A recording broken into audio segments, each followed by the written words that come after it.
il y a différentes manières d'arriver à décider de la criticité des minerais. Mais beaucoup de ces minerais vont avoir une portée critique ou stratégique selon les régions. Les minerais stratégiques sont des minerais indispensables à différents aspects, à différents secteurs économiques en termes d'industrialisation pour les pays avancés. Pour nos États, il s'agit essentiellement de l'aspect exportation, revenus, réserve de change.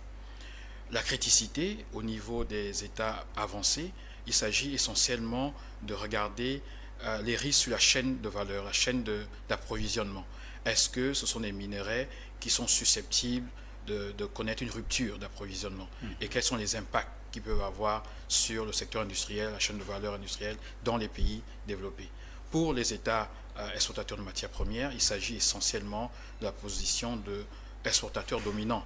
On va prendre le cobalt pour la RDC qui représente à peu près 70% des réserves mondiales. Donc c'est à la fois un minerai critique pour la RDC et pour des régions, des pays comme la Chine qui fabriquent des aimants permanents et qui fabriquent des batteries électriques.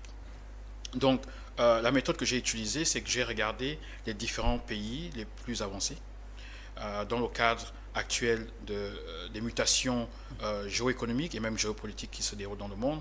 Aux États-Unis, on parle de l'IRA, Inflation Reduction Act, qui est cette nouvelle politique industrielle mise en place aux États-Unis pour favoriser les chaînes de valeur industrielles, pour que aux États-Unis on fabrique davantage, qu'on rattrape le gap avec la Chine et sécuriser les matières premières dans différentes régions du monde. En Europe, on parle du Critical Raw Material Act et un Mineral Act, et ce qui est aussi une réglementation qui permet de soutenir le projet industriel commun des États européens. Et pour cela, certains clubs d'amis sont créés pour favoriser cette diplomatie sur les minerais pour, bien sûr, s'assurer de l'approvisionnement en minerais stratégiques.